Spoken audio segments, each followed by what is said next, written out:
Hola a todos y bienvenidos a este canal de religión. En el video de hoy continuaremos nuestro repaso por el Antiguo Testamento, en donde de manera general hablaremos los puntos clave de la historia de Israel y Judá para poder tener un contexto histórico que nos sirva a la hora de entender el papel que este grupo etnorreligioso juega dentro del plan de Dios,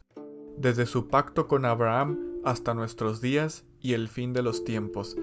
Así que sin nada más que agregar, comenzamos.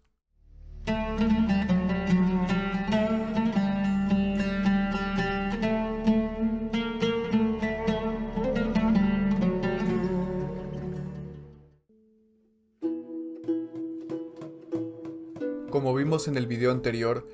es por el pacto que Dios hizo con Abraham que Israel es el pueblo escogido por Dios desde el Antiguo Testamento.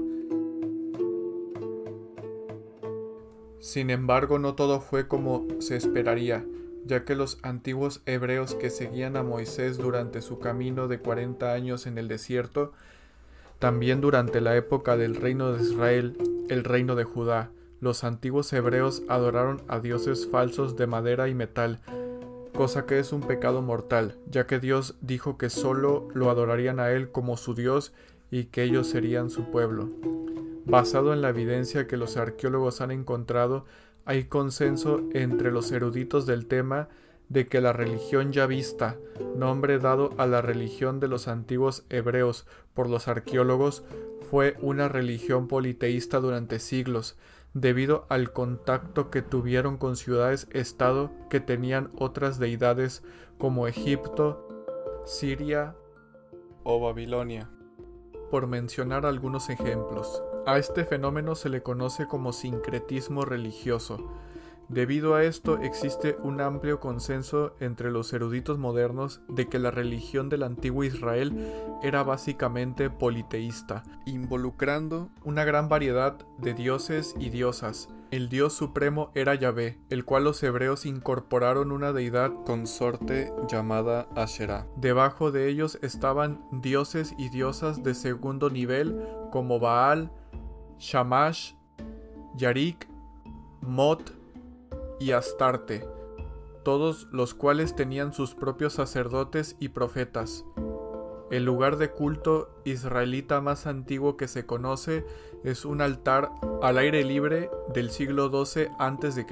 en las colinas de Samaria, que presenta un toro de bronce que recuerda al dios cananeo, él en forma de toro, y los restos arqueológicos de otros templos se han encontrado en Dan, en la frontera del norte de Israel, en Arad, Berseba y Motzá, en la región del sur de Judá.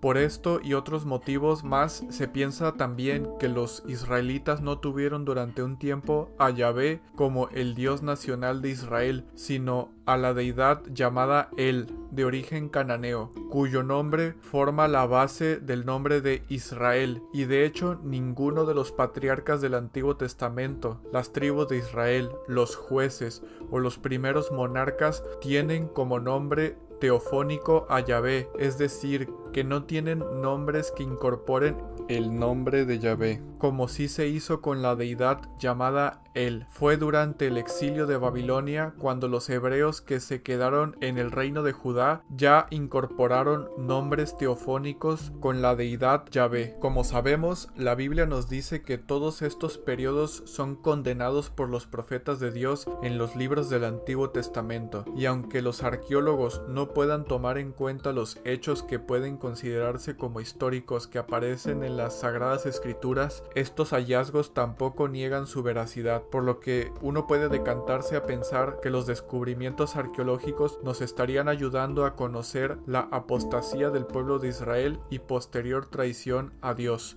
por lo que como creyente puedo opinar que los hallazgos arqueológicos me ayudan a comprender en realidad el tipo de creencias religiosas y el grado de comprensión real que tenían los antiguos hebreos sobre Dios. En otras palabras, cómo las personas de esa época imaginaban a Dios, o más bien a los dioses, entre comillas, y por lo tanto, basado en la evidencia, puedo darme cuenta de que el conocimiento de Dios real que tenían los antiguos hebreos era menor superior y muy diferente al esperado si lo comparamos con el conocimiento actual. Esto se puede explicar debido a que durante el transcurso de la historia Dios nos ha ido revelando sus misterios a los hombres, culminando con la venida de su propio Hijo Jesucristo. Bajo este enfoque cobra sentido los signos que Dios nos ha dejado en la historia, que luego terminaron siendo profecías cumplidas con un significado pleno. Y también bajo este enfoque podemos darnos cuenta que la fe en Dios comenzó como algo muy rudimentario y que poco a poco se ha ido depurando y purificando en la medida que Dios nos revela cada vez más cosas hasta convertirse en la fe que es hoy en día.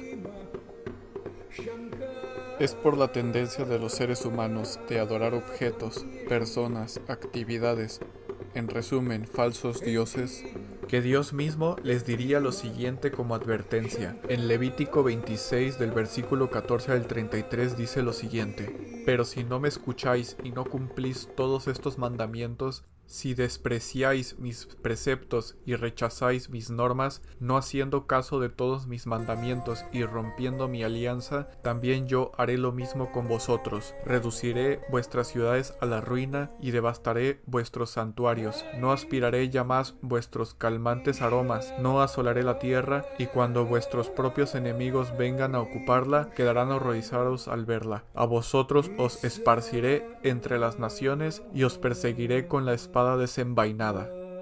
Las condiciones de esta alianza no fueron cumplidas por los hebreos varias veces. Entre las más importantes estaría el momento en el que el rey Salomón, que tenía esposas de otras religiones, mandó a construir templos para otros dioses. Causa de esto dejó un reino dividido, aunque esto no se materializó sino tiempo después, cuando Jeroboam primero dividió el reino y construyó 2 becerros de oro en las regiones de Dan y Betel, y adoró a dioses falsos. Posteriormente, su hijo no pudo gobernar y murió. Le sucedieron Roboam y otros reyes que creían en dioses paganos, por ejemplo el rey Ahab, el cual creía en Baal, mientras el profeta Elías combatió la apostasía. Luego de esto, el rey Ocosías fue acusado por el profeta Eliseo de adorar a Belzebub, un demonio con culto en la ciudad filistea de Ecrón. Debido al pecado del pueblo durante siglos de apostasía, la Biblia nos menciona en varias ocasiones que Dios decide purificar a Israel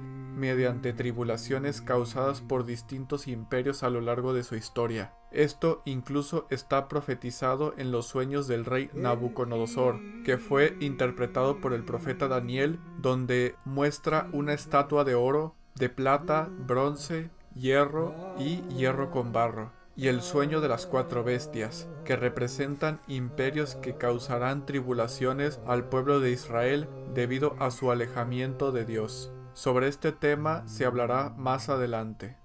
Como habíamos dicho anteriormente, la fe en Dios comenzó como algo muy rudimentario que poco a poco se ha ido depurando y purificando en la medida que Dios se ha revelado a la humanidad. Pues bien, después del periodo del Yavismo antiguo, en el año 586 a.C., es que la religión yavista va a cambiar más y va a transformarse en lo que se conoce como el judaísmo del Segundo Templo, y con ello la elaboración de la Biblia hebrea.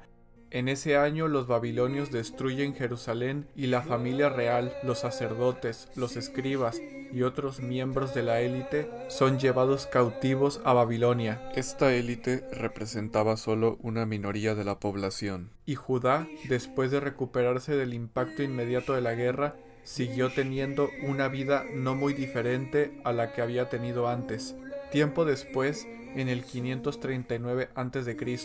Babilonia cae ante los persas, y con ello terminaría el exilio babilónico, por lo que varios de los exiliados, probablemente una minoría, regresaron a Jerusalén, los cuales eran descendientes de los exiliados originales, por lo que nunca habían vivido en Judá. Sin embargo, en opinión de los autores de la literatura bíblica, ellos, y no los que se habían quedado,